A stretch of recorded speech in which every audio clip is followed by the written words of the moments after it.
so many people here. My name is Bob Hartland, and I have the pleasure of being the spokesperson for the survivors and friends of the Ideal Maternity Home. On behalf of myself, the members of our group, the cast and the crew of Aftermath, we'd just like to extend our appreciation for the invitation to come here, and more so to be able to present our story to you tonight. There are a few little housekeeping items which will have to be dealt with, but before we get to the housekeeping, there's a couple of acknowledgments I would like to make. The play was written last year to help us to raise money to establish a monument for the survivors and friends of the Ideal Maternity Home.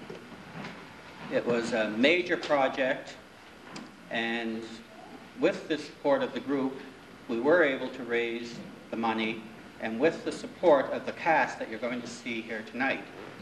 The play was written by Flo Trillo. And Flo is hiding at the back of the room, and I really would like to acknowledge Flo.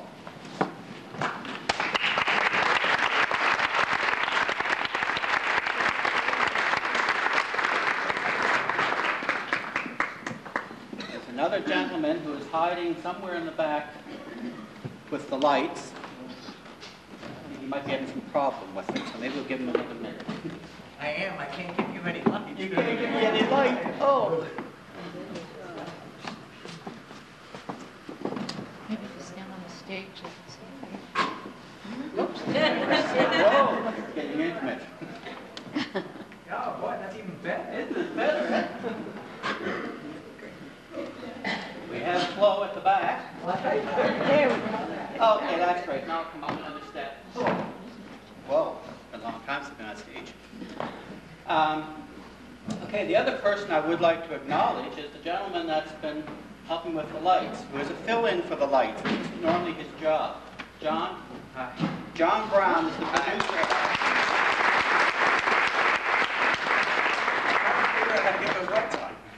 Without John, this whole thing wouldn't have happened. John and I are friends, and we were co-workers. I went to John with my story, my idea, and John sort of helped conceive this idea, and we took the idea of Aftermath to Flo, and Aftermath was created through their joint talents. The cast that you're going to see on stage tonight, none of these people have any connection with the adoption community, nor do John or Flo. These people heard our story, they believed in it. Thanks, John. They heard our story, they believed in it, and they have been totally committed to helping us tell this story for the last year, receiving no remuneration, only our gratitude. So for the cast that you're going to see tonight, I do hope that you show them your appreciation. In order to bring this show to New Jersey, the idea was conceived last year at the performance, and through the diligence of some very special people here in New Jersey, Steve and Eileen Steinhauer, who helped us get the financial things, and some of the... Eileen, stand please. Steve.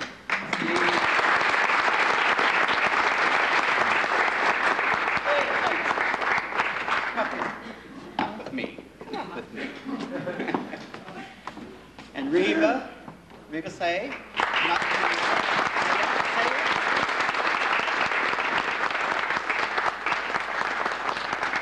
The other person who has been really helpful with everything this week, with the program, the tickets, being a hostess, Marlene.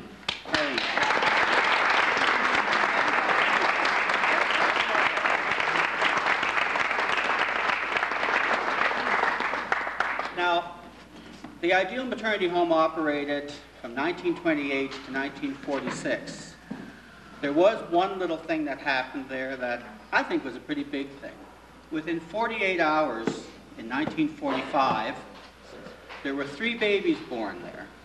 One was born on the 21st of June, and 2 were born on the 22nd of June. And here are those 3 babies here.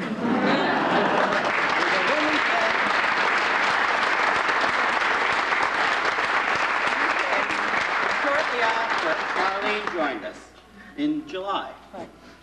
So we were all there at the same time. A few years have passed. We've all found each other as friends. and it'll be a friendship that'll last forever. Please join us tonight in enjoying our story.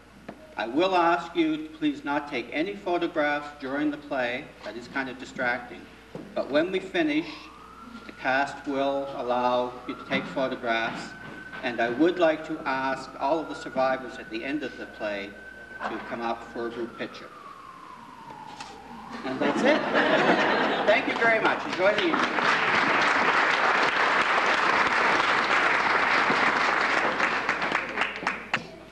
There were at least half dozen. I swear, I don't know what the heck they were talking about.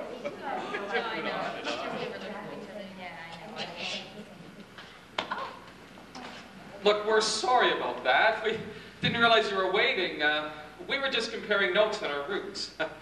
Now, I'm from Esquimalt, British Columbia. You see, my father was in the Navy. The permanent Navy? Yeah, all his life.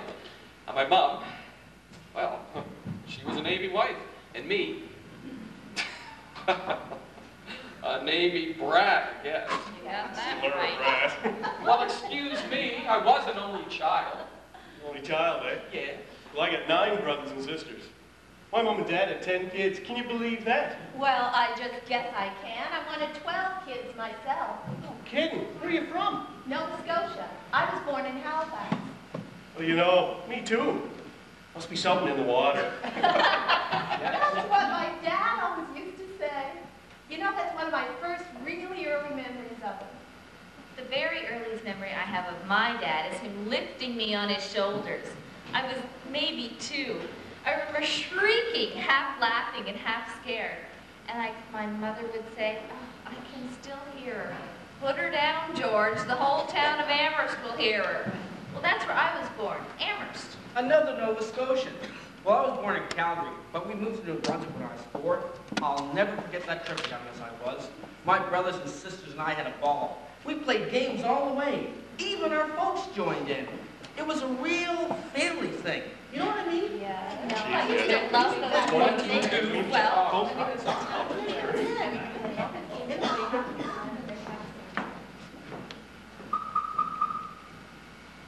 I was born at the Ideal Maternity Home.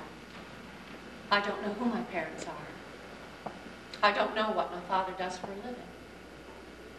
I don't know if I have any brothers or sisters. People who know these things, they're pretty lucky. Still, I guess I'm not the only one. There were a lot of us born at the Ideal Maternity Home.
Oh, finally it's over, is it? Oh, yes, William. Our first baby, and it's a boy.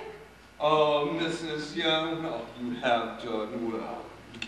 Oh, we're never going to forget this moment. Oh, no. Oh, 1928, it's a banner year, my dear. It's the beginning of our mission.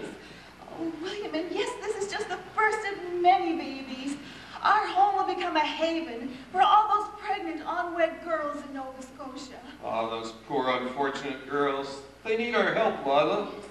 They're outcasts in society. William, one cannot lift another up by calling them down. Let's make that our creed, William. With this baby, God is smiling down on us. Now come with me and we'll pray with that new mother. Around the throne of God in heaven, thousands of children stand, children whose sins are all forgiven, a holy, happy band singing, glory, glory, glory be to God on high.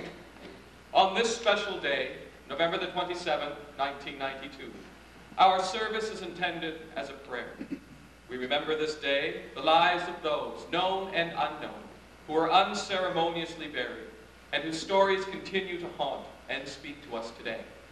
We cannot name many by name, nor are we completely aware of all that contributed to their end, but we can remember. 64 years separate these two events. 1928.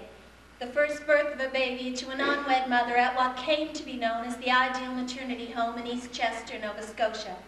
And 1992, the occasion of a ceremony in that same community to commemorate the more than 400 babies who died at that home as a result of callousness, malnutrition, and neglect. Michael Ryder spoke. Their birth was a secret. Their life was a secret. Their suffering was a secret, and their death was a secret. Even their burial place was a secret. This moving memorial service gave comfort to those who attended. There were some 100 of them. The survivors of the Ideal Maternity Home, their families and friends. They'd learned of the events which took place in the home through a recently published book. They'd felt shock, isolation, but now they were mingling with those who could understand and share their emotions. Each of us enters this sanctuary with a similar purpose. Yet, each of us brings his or her own needs, which we lay before God. Some bring hearts brimming with gratitude, for they have been reunited with their natural families. Others bring hearts full of sorrow. Their search for that one vital connection that would make life complete has proved fruitless. Among us today are children searching for parents. Parents searching for children. Siblings searching for siblings. The day of the memorial service was my birthday. When I heard of the service, I simply had to go. I know it was foolish, but I couldn't help hoping for a miracle. I had visions of me walking in and finding my mother there, looking for me, you know. I'd like to meet someone that's part of me. On earth they sought the Savior's grace, on earth they loved his name. So now they see his blessed face, and stand before the Lamb singing, glory, glory, glory be to God on high.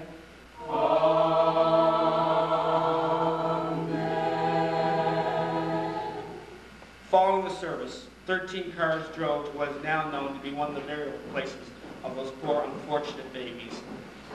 It was not a pleasant experience. The area is completely overgrown and almost inaccessible. The graves long obscured. Several people walked to view the grave site of Lila Young, the woman who operated the home. Her grave is just a few steps from the graves of those babies unlucky enough to have been born at the Ideal Maternity Home. Those babies never given the chance to live. When I was a child, I used to spend the summers with my parents at Fox Point. My cousin and I would spend hours playing in and around the fishing boats. One of our greatest joys was to ride the flatbed trucks with the local fishermen. helping them to mend their nets and spread them along the road to dry. We'd sit on wooden boxes that were strewn in the back of the truck. The truck would stop and unload these boxes near the cemetery. Then we'd have to sit on the floor of the truck. We never gave any thought to those boxes. We'd just go on having fun. Years later, though, I read Betty Cahill's book, Butterbuck's Babies. The sickening realization of what those wooden boxes must have contained, and the casual, uncaring treatment they were given. I don't think I'll ever lose that memory. From the modest beginnings in 1928, the ideal maternity home grew and flourished. Young, usually teenage girls, lured by a promise of secrecy, came from all over the Maritimes, some even as far away as Ontario. These girls, who, if their pregnancy was made known, would be ostracized, labeled as damaged goods, with no hope of a future. First 5 years, 70 babies were born. Later, that many and more in each year. Lila and William had opened their home with the best of intentions, but it soon became apparent that their care of the mothers could extend to an adoption service and realize a profit. They offered to the unwed mothers a complete service: prenatal care and delivery for a price, adoptions arranged for a price, guaranteed anonymity for a price, and to the prospective adopters, sunshine for their homes at a price.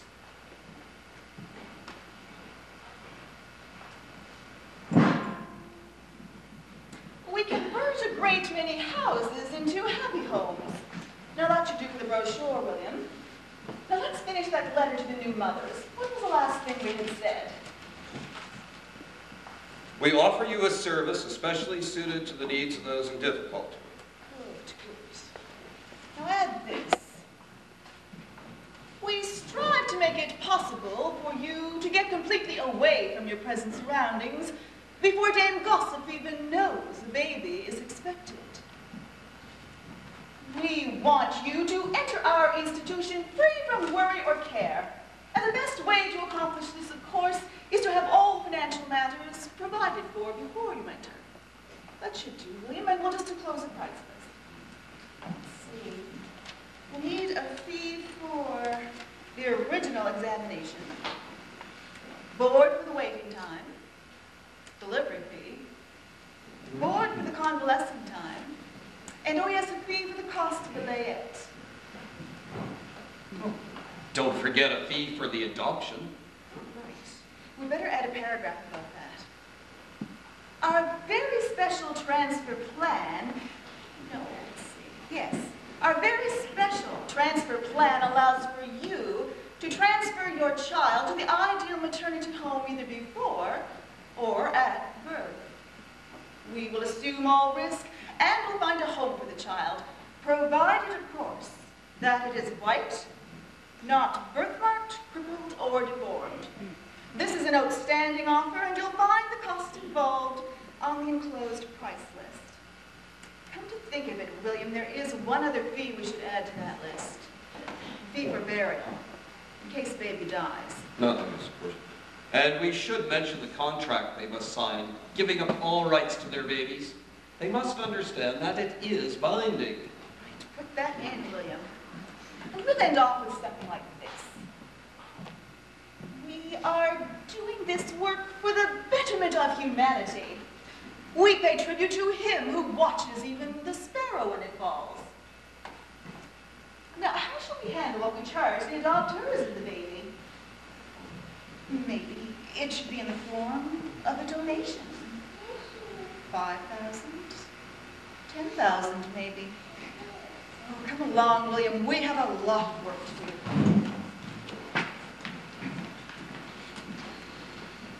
It wasn't long before the Youngs, as a result of the profits they were amassing, were able to renovate and enlarge the home and build a second home for their own family. All this during the Great Depression. And then there was the war. Hey there, mister, you'd better hide your sister, 'cause the fleet's in. The fleet's in. Hey there, mister, don't claim nobody's kissed her, 'cause the fleet's in. The fleet's in. Hey there, cutie, where you been all my life? Oh, you beautiful duck! Hey, baby, how was heaven when you left it? Come on. The powers that be tell us that the baby boom took place after 1946. For the youngs, it was the war years, 1939 to 1945. Babies and business boomed. Here she is, but I can't let you have her too long. Give her to me. Oh, thank you so much. Not too long. The Youngs could be back any minute. They'll have my hide if they find out I sneaked her into you. I'm supposed to be getting ready to scrub the floors. You've been here for months, haven't you? How much longer before you work off your bill? Forever, it seems.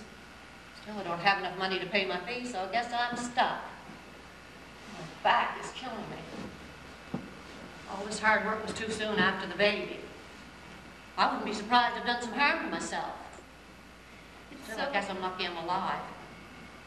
My delivery was really rough. They don't call in a real doctor no matter how bad it gets.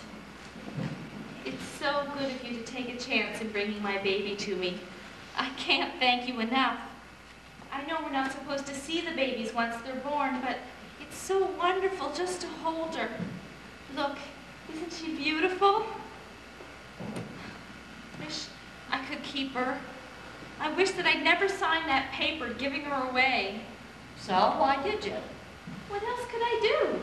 Where else could I turn? You know what people would say about me, how they would treat me, and I daren't have my parents find out. Dr. Young promised that no one would know. She gave me an alias. She called me Rose.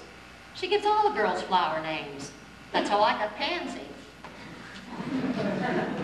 When I came in, I was at my wit's end. I wasn't thinking straight, and she made me sign before I had a chance to think it through. What about the father? He was a sailor from Scotland. I hardly knew him. He's moved on now, and I don't know where. Not much you can do about it now. We're all in the same boat. There's no going back in that agreement. They make sure it's airtight. At least she's healthy. Don't you think she looks healthy? I mean, she'll be adopted, don't you think? I've heard terrible stories about what happens to the babies that aren't healthy. She will be adopted, won't she? We'll have to wait and see. Now, I have to take her back. Give her to me. Oh, no. Please, just a few more minutes.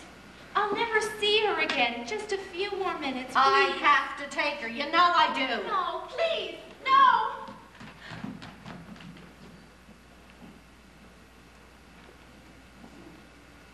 I was that young girl.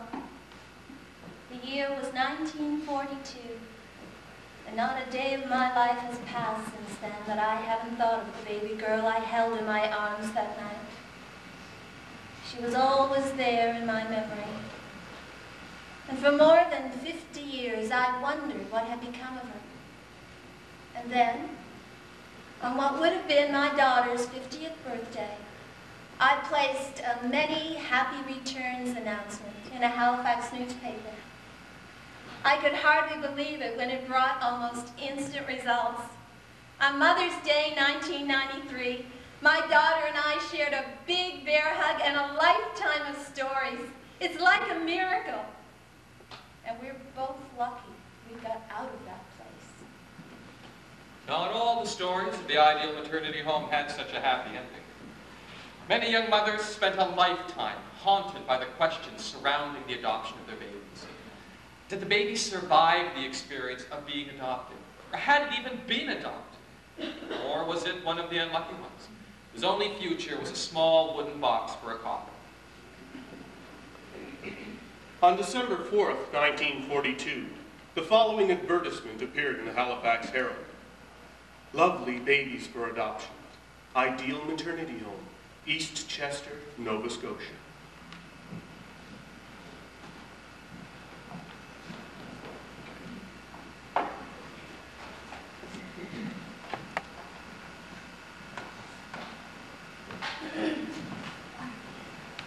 Dr. Young? Oh, yes, come in, please. How may I help you? I saw your ad in the Halifax Herald. Babies for adoption. Oh, you want to adopt? Well, you've come to the right place. Oh, why can I show you the little baby that we have on hand? Now, this little girl is only 3 weeks old. Oh, she would be ideal. You could take her home today. Why is she in this room by herself? Oh, she's just so adoptable. We like to show her off. She won't be here long, I'm sure. Why don't you decide on her? You couldn't do better. But you're not letting me choose. I'd like to see some other babies. Well, if you insist, this is our dormitory.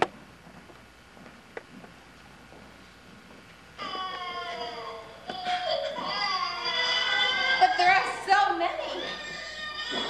And just that one girl to look after them all? They're all crying. Why are they all crying?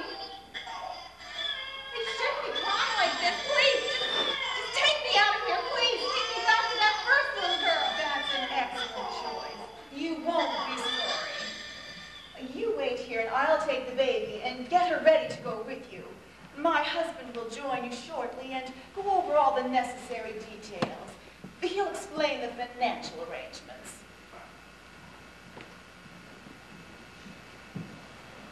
I don't understand this. You can just pick out a baby and take it home with you the same day. It's like being in the grocery store looking for just the right box of cereal. That baby was me. My adoptive mother and I left the home the same day. I was given a new name and a wonderful new life. My adoptive parents told me from the very beginning that I was adopted. Those caring people are gone now. I've begun to make inquiries about my birth parents. I haven't had any luck as yet. When I attended the memorial service in Chester, I was moved to see that I wasn't alone in my quest for the truth. I talked to a minister there. He said I looked familiar. We couldn't figure out why. But on the way home, a thought occurred to me that maybe some parishioner in his congregation looks like me.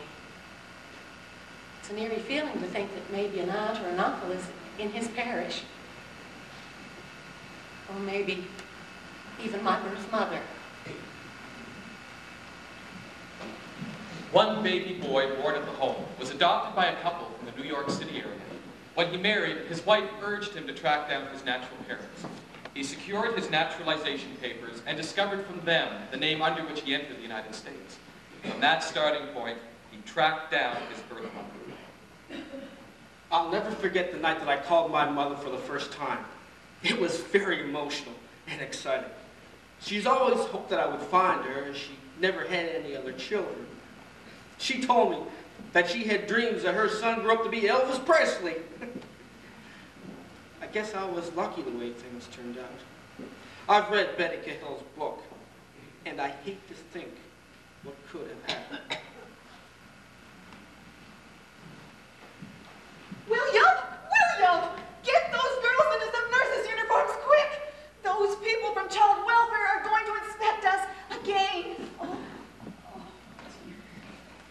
And they have the superintendent of nurses with them. God knows what the report will say this time. I've told Mrs. Young time and again that I disapprove of her fee system for the girls. It lends itself to abuse. And she does not keep adequate records. Very few births or deaths are recorded properly, if at all.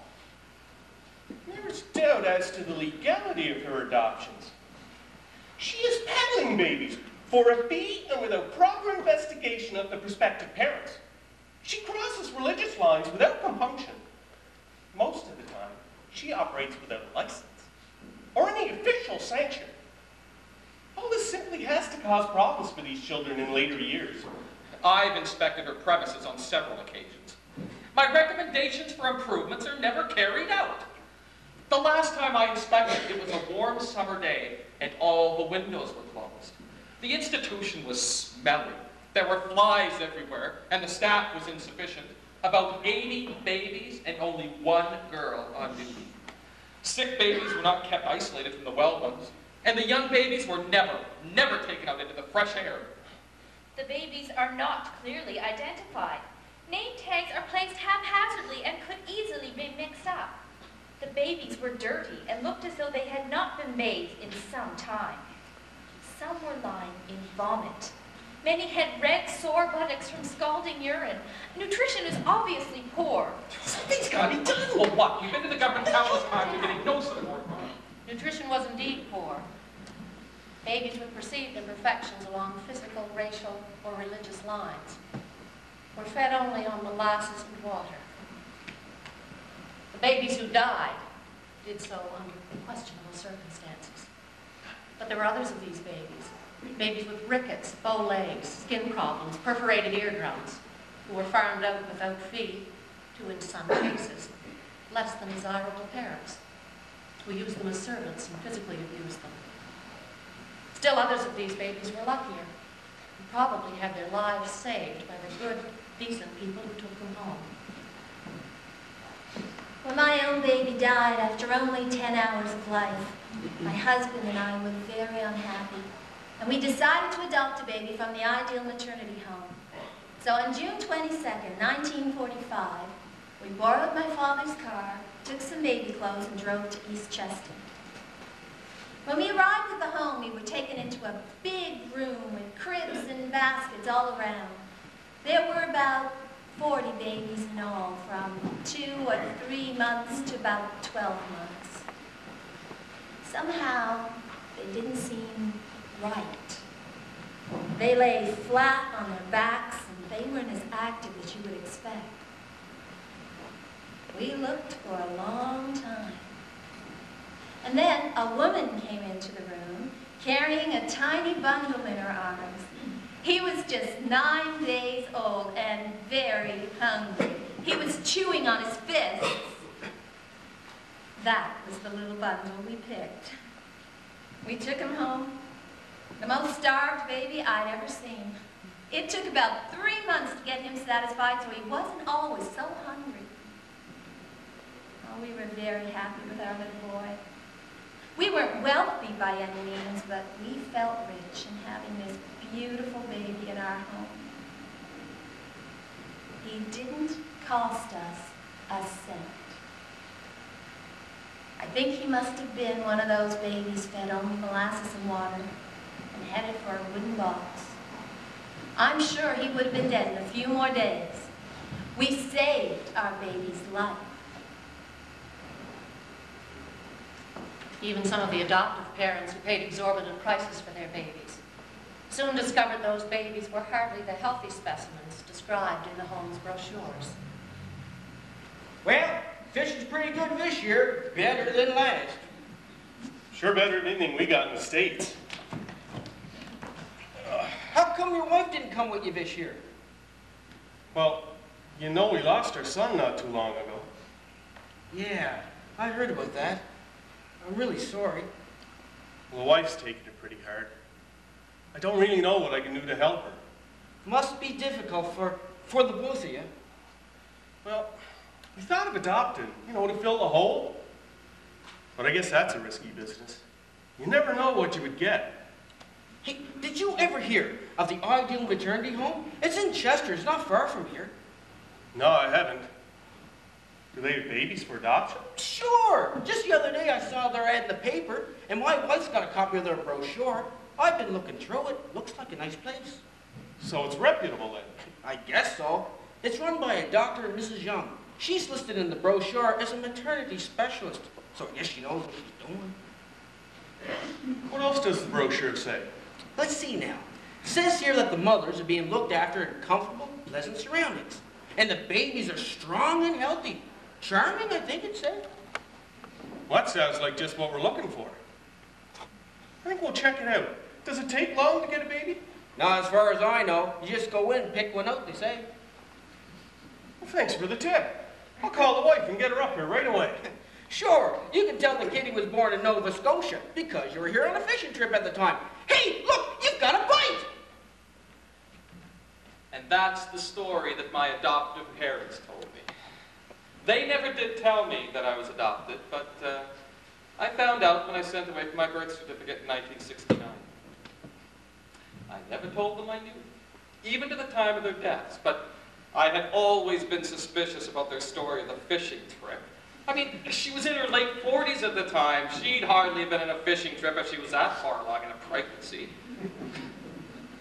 I know now that I was born at the Ideal Maternity Home, and I became a naturalized citizen of the United States when I was adopted. Now, I have no idea whether the adoption and the removal to the States were legal, but maybe my parents never told me the truth because they were afraid that they would lose their child.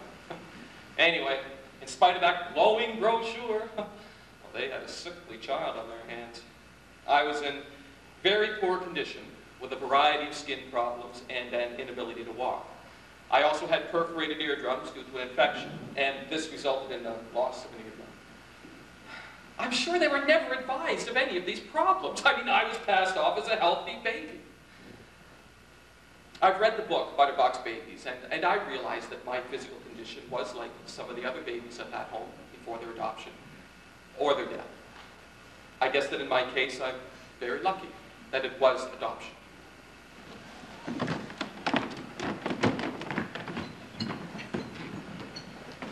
I was adopted from the Ideal Maternity Home when I was 6 months old. My adoptive mothers told me that I was covered in sores and very hungry. I had a red birthmark on my shoulder. I guess I'm lucky it wasn't considered such a defect that would make me unadoptable. Today my legs are crooked, and every tooth in my head has had to be filled. I can't help wondering if these things aren't the result of the neglect and malnutrition I suffered at the home. Those who've always lived with their natural parents can't know the traumas adopted children experience.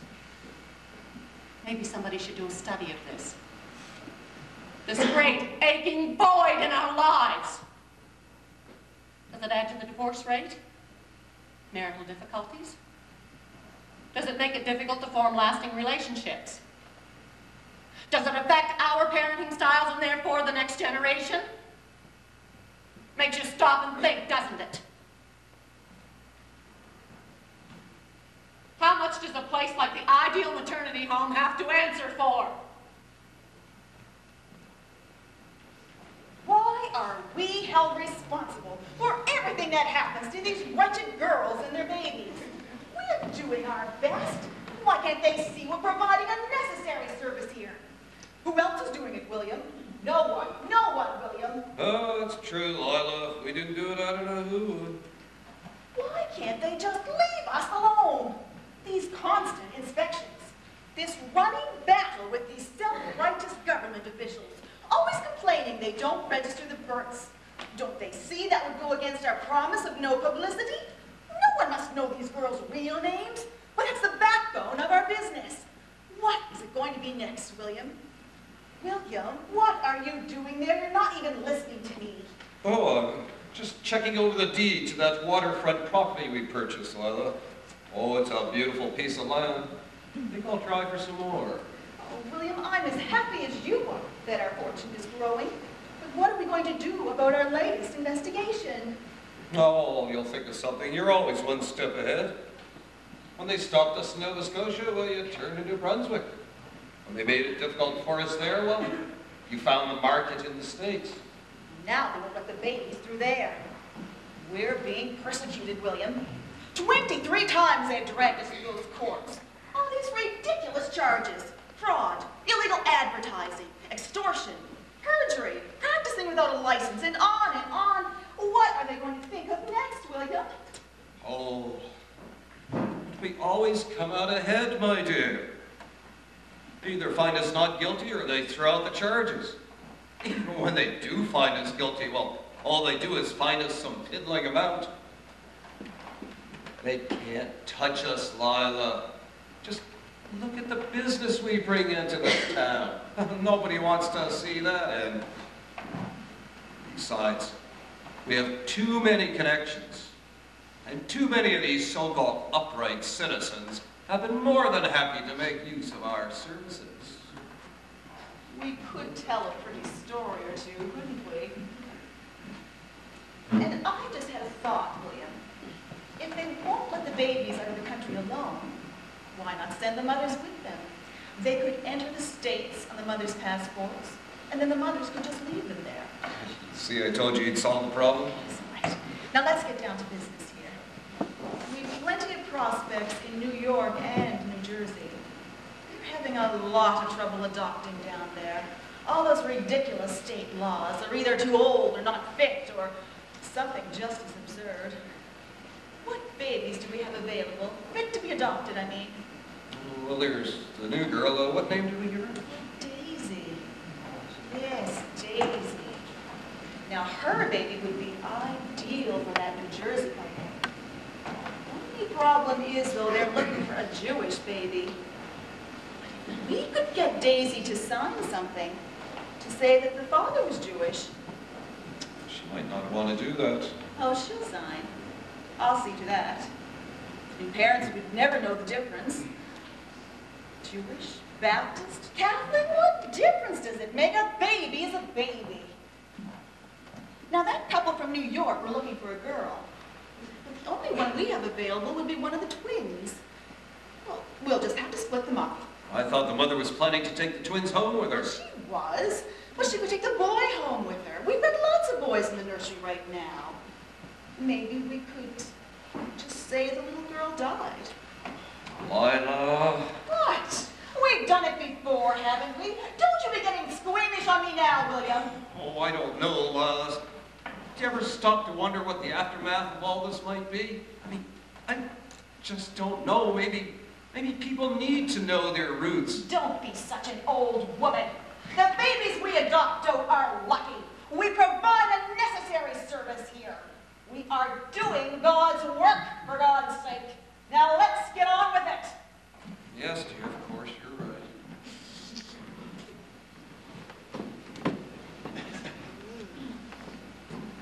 My mother worked at the Ideal Maternity Home, and I was born there. She looked after me until I was 8 months old, and then I was adopted. But I met my birth mother when I was 18 and got to know her and my half-brother. I was told I was a twin. When I think about it, I realize that compared to others born at that home, I've been pretty lucky. I can't help wondering about my twin, though. Is he or she alive somewhere? Does he or she know about me? I've always known that I was adopted. My adoptive parents, who were middle-aged when they adopted me, raised me as an only child and gave me a good life. But there was always friction between my mother and I. It stemmed mostly from racial differences. You see, she's Jewish, and I am so obviously not Jewish. I have fair hair and blue eyes, a complete contrast from my mother's dark eyes, hair, and complexion. The older I got, the more she got on my back, especially when I questioned her about my birth mother. Why do you keep asking me all these questions? I've told you, your mother looked like me. How is that possible? I don't look like you. Look, I'm sorry to upset you. I know that this is a painful subject for you, but surely you can understand my curiosity about my birth parents.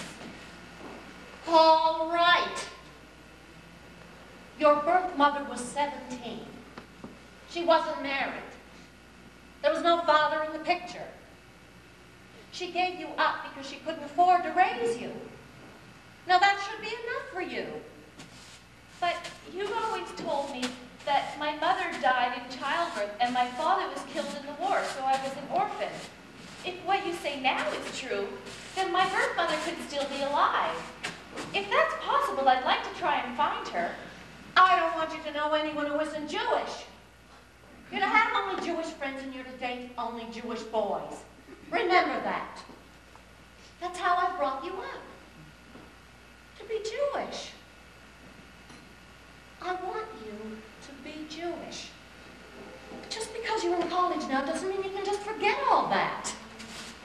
But Mother, I've met someone who's very special to me, and I'd like to bring him home to meet you. Is he Jewish? No. Then leave him where he is. Would you just stop sweeping the floor for a moment and look at me? Listen to me. I can't do that. This man and I are engaged. We're going to be married. Well, I see. It's obvious you don't care anything about me, the mother who raised you. But I'll tell you this much. If it isn't a Jewish wedding, your father and I won't attend. Well, it wasn't a Jewish wedding. It was attended only by my husband's family. There was no one from my side.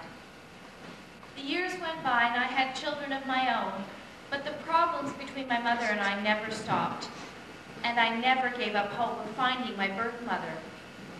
It took years of searching and following up leads, but eventually I succeeded. She turned out to be a spunky 5'4" lady with a pitiful pug nose just like mine. I had an incredible visit with my new family. I've never known how to tell my adoptive mother, though. I know that this news will cause her immense pain, and I understand that. I understand that she's always been negative because she felt guilty. Guilty for having taken in a child who belonged to someone else. A child who was not of her faith. Lila Young may have thought it can make no difference, but it does.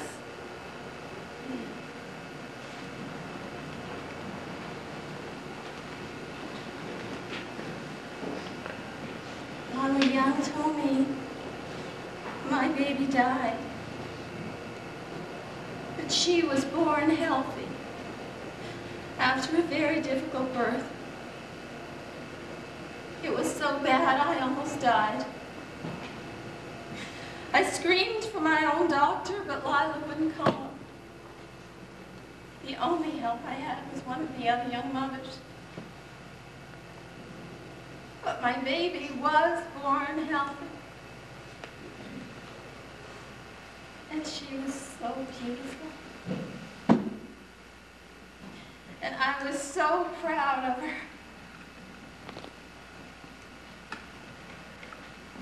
I was only 19. But I didn't enter the Young's home as a girl in trouble. I was a married lady. My whole family rejoiced at the birth of my daughter. We could hardly wait until it was time to take her home. I nursed her for 2 weeks. I paid no attention to the rumors I heard that a couple wanted to adopt a baby girl. And mine was the only girl in the nursery. But one night, Lila came to my room, carrying a baby that she said was mine. This baby looked sick. Lila stayed in the shadows and she wouldn't let me have a close look, but I didn't think it looked like my baby. The next morning, I was preparing to go home and take my baby with me, when Lila came to me and told me she had died during the night. At no time did she allow me or my family to see the body, not even at the funeral. She said the baby had turned black. My husband and my father, they fought with her, but no matter what, she wouldn't open that box. And the lid, instead of being nailed on, as was usually the case, it was screwed shut.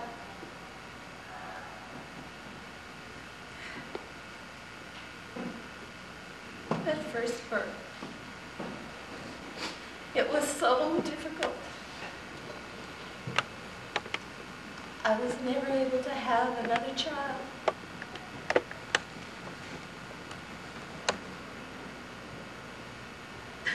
I don't believe my baby died.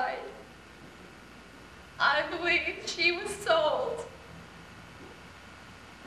I believe that somewhere my daughter is alive.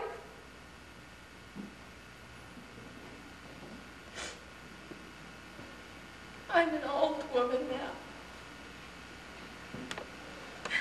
But I pray every day that by some miracle, before I die, I'll see my child again.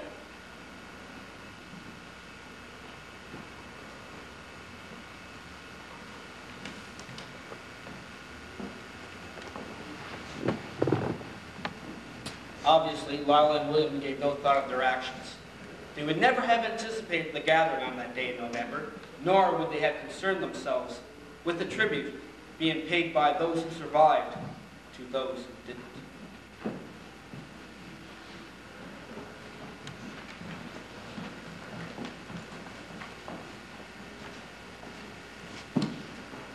We come together in this house because it is a visible token of the presence of God. We are here to end the secrecy and to remember the lost babies with honor and respect, and with a song especially written for this occasion by Norma Ryder. It happened in Nova Scotia, where a girl had a lover so dear. But he sailed on a ship and he went to the war. That he'd never return was her fear. But a child was growing within her, and she carried the secret alone, crying out to the one who had left her behind, "Lover, where are you? Where have you gone?" So she went to a home in East Chester, where in peace she could hide her shame, and her golden head could be born to the world without the fear and the blame. And they told her to leave her little one for someone else to raise. But I'll teach her to ask what's important to know. Where are the children? Where have they gone? The shades are down and I'm dreaming, but the shadows aren't hard to find. For I have this feeling of sorrow inside for the ones who were left behind. Oh, where is the girl with the golden hair and the boy with the eyes so blue, and the one who can't hear his mother's cry? Baby, where are you? Where have you gone? Baby, where are you? Where have you gone? 5 years have passed since that service, and the search for identity goes on. Each year, each month, each week, more and more survivors surface and tell their stories.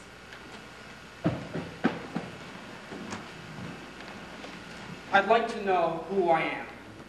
All I know for sure is that I was adopted at the Ideal Maternity Home.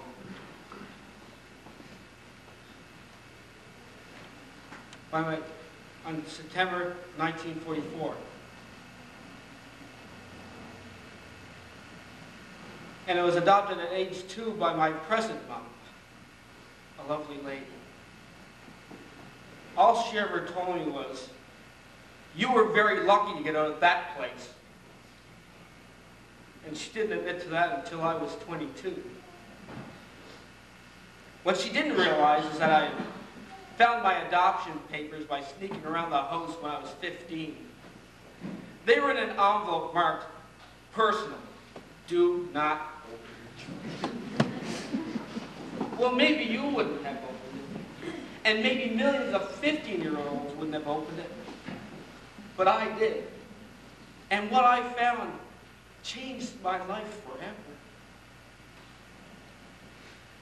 There's this big, empty hole in my heart. And every year on my birthday, it comes to the surface. Today, I'm a happily married man with a wonderful wife, 4 boys, 3 dogs, 2 cats, and 1 fish. But I'd like to know who I am. My parents made it clear to me from my earliest days that I was adopted. They also made it clear to me that the reason I had been adopted was to ensure they would have someone to care for them when they grew old. They came to Chester for me because no reputable agency in America would give them a child. Despite everything, though, I survived. When I tried to find my birth family, I came up against tightly sealed records and even more tightly sealed lips. When I eventually did find my natural aunt, I learned that my mother had died several years before. But I discovered that I have 2 sisters and a brother. Evidently, I bear a remarkable resemblance to my mother, and her family found this spooky and also very sad to be reminded so vividly of her. Today, I have a marvelous life, which I share with my husband, a biological son, and an adopted daughter, plus 2 beagles, a Sheltie, and 2 cats. My good life was not purchased cheaply, which is perhaps why I cherish it so. Well, I was born in the home in September 1941.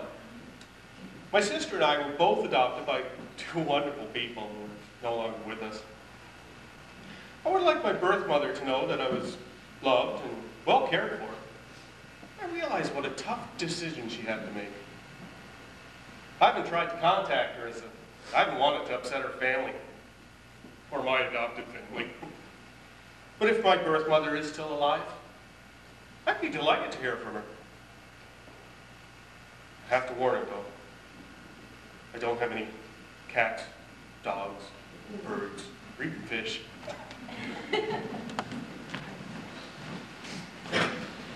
I wasn't born at the Ideal Maternity Home, but I was taken there and boarded until I was 16 months old.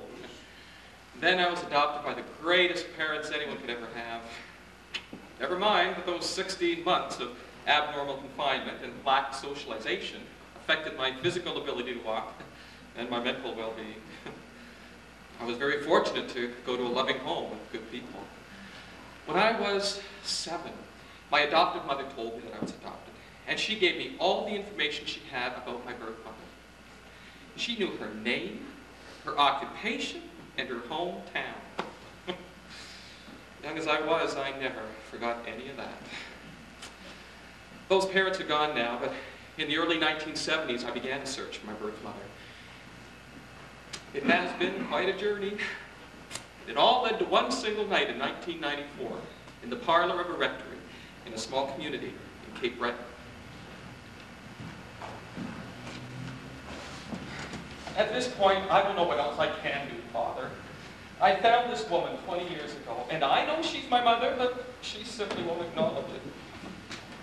Tell me your story again. You say you actually met this woman and talked to her? Yes, 20 years ago. After 3 years of detective work, I finally located her. And I found out all about her.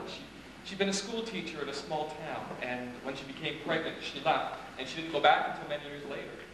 She never married. Now she lives with her brother in a senior's home, not too far from this rectory. And you're absolutely sure this woman is your mother? I know it, Father. I have all the information my adoptive mother gave me. I've checked church records. I've talked to dozens of people who knew her. One woman knew her well. As soon as she saw me, she said, "Oh, Tim." It's like she spit him out of her mouth. These people knew her, Father. They knew all about her. And don't forget, I've seen her myself, face to face. There is no doubt about it. This woman is my mother. Tell me what happened when you met your mother. You say it was 20 years ago. Yeah, we met at a restaurant and had supper. I told her that I was looking for my mother. I even showed her pictures of my wife and son. I told her that I wasn't there to judge anyone. I just wanted to make sure that my mother was okay. I was completely open with her. Except I didn't tell her that I knew she was my mother. And she wouldn't admit it. I guess for some reason she just couldn't. All she said was that she would speak to a friend who might know something. You must realize that bringing up the past can be very upsetting. Oh, of course. I mean, look at me. Look, I understand the pain I caused her when I confronted her. I had no choice but to accept her denial. That has been very hard to live with. And now, all these years later, well, I just have to try again.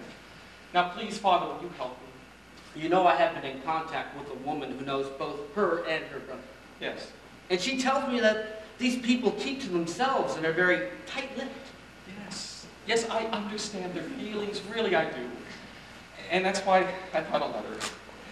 If I wrote how I felt in a letter, and she could take her time and read it, you know, think things through, really, really take her time. She's 19 years old, Father. This is my last hope. And now you've read the letter, and what do you think about it? Is it a good idea? Will you take it to her? It's an excellent letter. An honorable approach done in good faith, but you must bring the letter to her yourself. Ask her to read it. Ask her to study it. Leave it with her. Tell her that she can contact you here at the rectory. Come back, and we'll wait for the answer. Go on then. I'll pray for you for a happy conclusion to your search.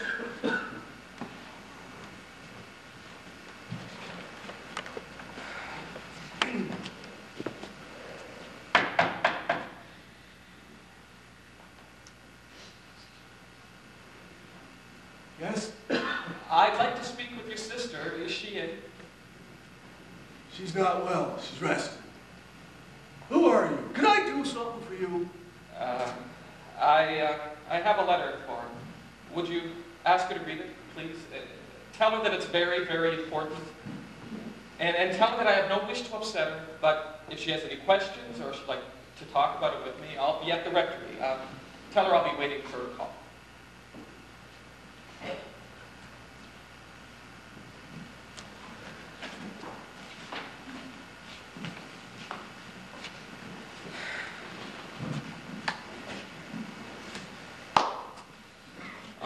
It's been 40 minutes already. The longest 40 minutes I've ever had to live.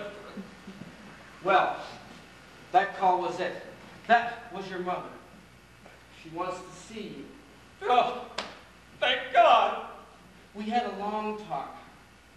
She wants you to understand that she's always wanted to find you. She made a promise to Mrs. Young that she never speak of the pregnancy or of the birth, and never, ever to look you up. Her lips have been sealed by that promise until today. I can hardly believe this. Thank you, Father. She also stipulated to Mrs. Young that you be brought up in a good Catholic home. She's very concerned about this. I told her, obviously, you were.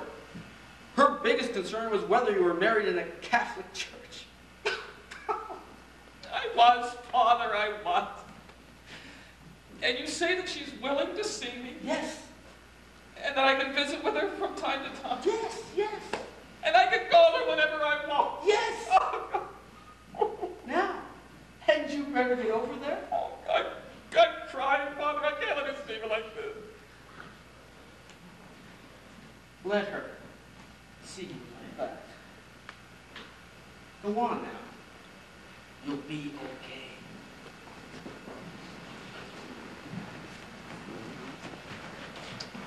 I was okay, but I couldn't stop crying when I saw that little woman with the warm smile on her face.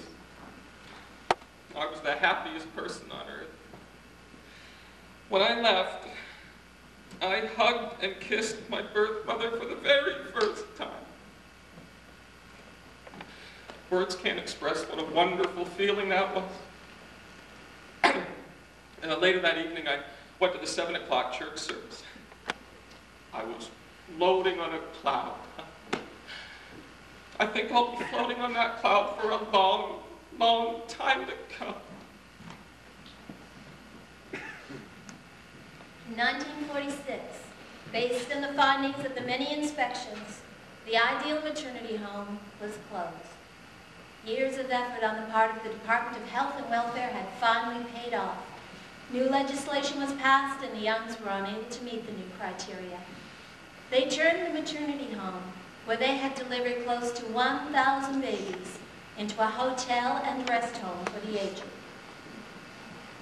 We'll be looking after those getting ready to leave this world, instead of those coming into it.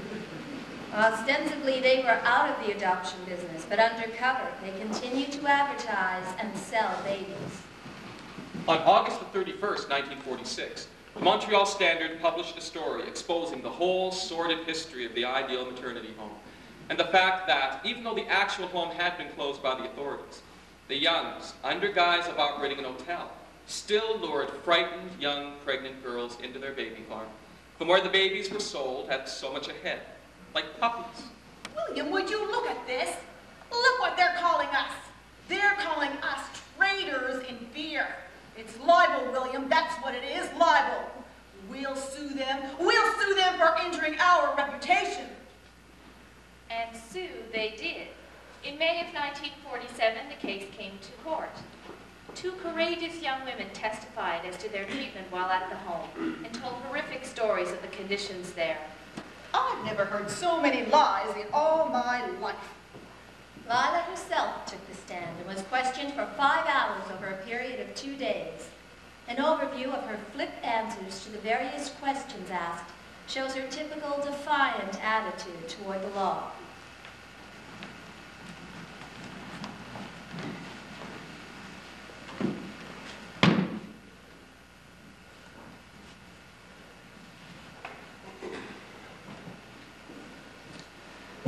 Now, Mrs. Young, you've been before this court previously.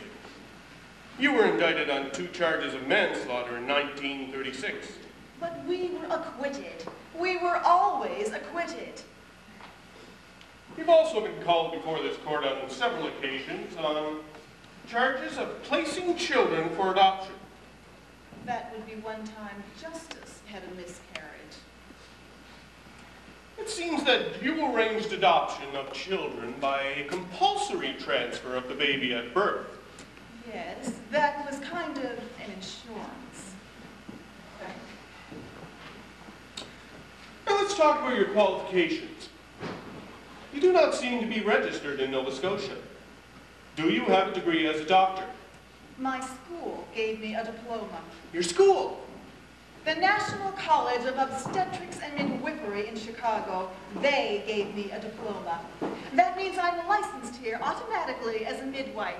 The law says so. You must mean qualified as a midwife. There is no license for that. Why would you not register as a nurse? Professionally, it's beneath my dignity to register as a nurse in Nova Scotia. Indeed. Let's talk about your husband, William Young. What right has he to call himself a doctor? He's a chiropractor. Might that not mean some sort of masseuse? If he gave you a twisted neck, you wouldn't think he was. Mr. Young has been seen in the delivery room with you. He was there to offer up a little prayer. Let's move on. Mrs. Young, as to the deaths of the babies in the home, it seems that you signed as the undertaker as well as the attending physician. Are you an undertaker? I'm not registered, but I lay out the baby, so I am an undertaker, in my opinion. So, you brought them into the world, passed them out, and buried them. I certainly did. I'm wondering how the price of burying the babies was set. Did you buy coffins? Yes. Did you buy coffins from grocers? On several occasions, they had lovely butter boxes lined with a beautiful sateen. Butter boxes, yes. Your Honor, I insist on explaining for the information of the jury. Mrs. Young, The coffins were taken to the Fox Point Cemetery and our family burial cemetery in our own car. My husband said the committal prayer. Always one of us went to the cemetery. just answer the question, Mrs. Young. So this is how you carried out the injunction of the mother to give her child a Christian burial. That was a Christian burial. All right, let's move on. What about baptism? There are mothers who wanted their children to have a Christian baptism. Yet, gentlemen of the jury, you've heard the testimony of a young lady who says William Young asked her to fill in the religion of the father of her baby as Jewish. A baby has no religion. It would go to heaven whether it was baptized or not. Mrs. Young, did you ever find it necessary to discipline the girls at your home? I never had to discipline the girls. We had family prayers at night. They looked upon me as a savior. Indeed. Did you ever receive money for maintenance of a child after that child was dead? My lord, no. I would be afraid for my soul. You'd better be afraid, Mrs. Young. Not of anything you say. Mrs. Young! And I suggest you examine this bill.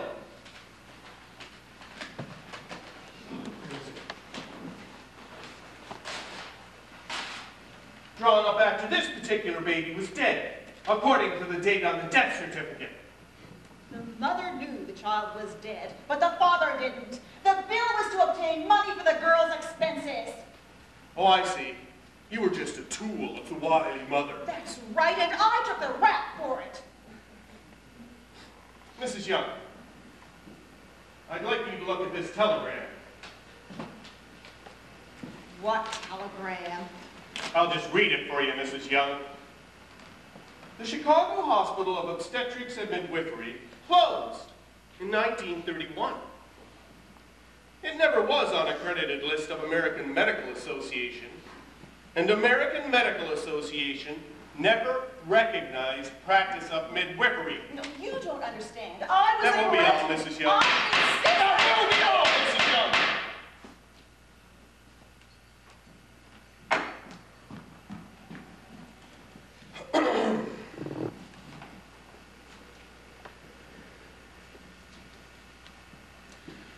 Gentlemen of the jury, the case we have been trying here marks an all-time high in the history of impudence. That two such chronic lawbreakers should come into court seeking damages for a reputation that they do not possess. Our defense has practically been established out of the mouth of Mrs. Young, her very self. By her own testimony, vanity, and sauciness, we have heard of deception, blackmail, forgery, fraud, and unmitigated, patented perjury. There is not one word in the Standards article that has not been proven to be true. Traitors in fear? They were traitors in deception, in blood, in race, and in creed. The jury of 9 men deliberated for 1 hour and 20 minutes and returned a verdict for the defense. The suit was dismissed. The judge commended them. This is the verdict of an intelligent jury. By it, you have struck another blow at the black market in babies. Throughout the libel trial, Lila's conduct on the witness stand left no doubt as to her continuing contempt for the law. And it was this disdain which led to her cavalier attitude toward the keeping of records, so important to adopted children. Had the lawyer for Standard Publishing been able to see into the future, he would have added to her list of crimes the difficulties being faced by those searching today. The libel trial was the beginning of the end for William and Lila. After the damaging publicity, their fortunes ran out, both figuratively and literally. In 1960, the Youngs left Nova Scotia. In 1962, the home burned to the ground. The few records which had been kept were lost, but a legacy remains. The legacy of the survivors. The survivors who are the innocent victims. Of the greed of the Youngs. Of the community which turned a blind eye. Of the government whose impotence allowed it to happen. birth mothers have lived encumbered with guilt at having given up their babies to what? The adoptive mothers, having learned of the baby farming for profit, have been consumed with guilt at the thought of taking someone else's child. Scores of elderly and middle-aged Canadian and American parents and children have led lives of confusion. Today, the survivors are searching. They believe they have a God-given right to know their roots. They are faced with a condescending, bureaucratic attitude towards disclosure. We're sorry. There's no record that you were legally adopted. We're sorry we cannot release any identifying information. We're sorry. We are sending you a copy of your order of adoption, but we're sorry. We've obliterated all identifying information. Hey, we're sorry. You weren't born, you were just adopted.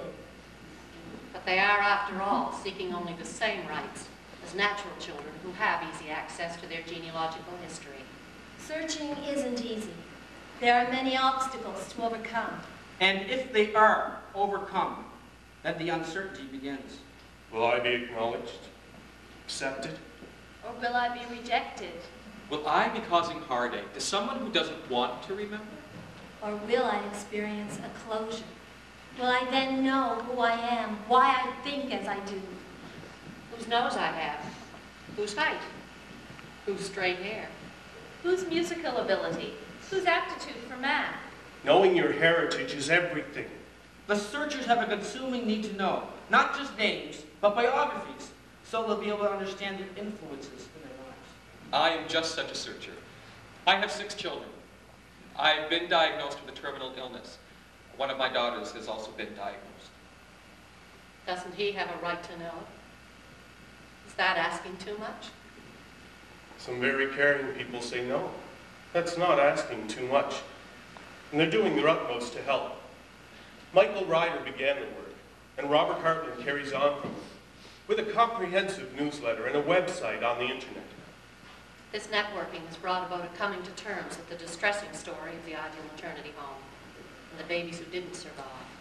A necessary part of closure is paying proper tribute to those babies.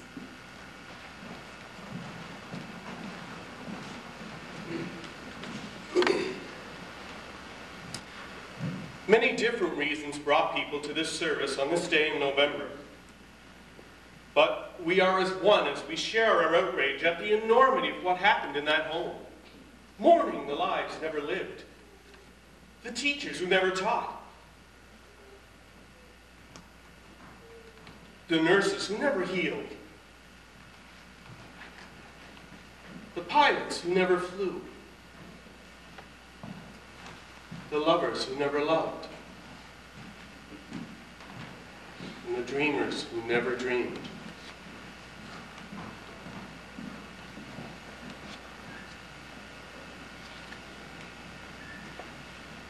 And there is not one of us who doesn't say, each and every day of our lives, that could have been me. That could have been me. We will carry the conscious and unconscious memories of those children vividly in our minds forever. But we realize that we cannot undo the past. Many years ago was just that. Many years ago. And it falls to us to carry on, to never give up, to constantly rise again and again. For as sure as the sunrise, sure as the sea, sure as the wind in the trees, we rise again in the faces of our children. We rise again in the voices of our song. We rise again in the waves out on the ocean. And then we rise again. We rise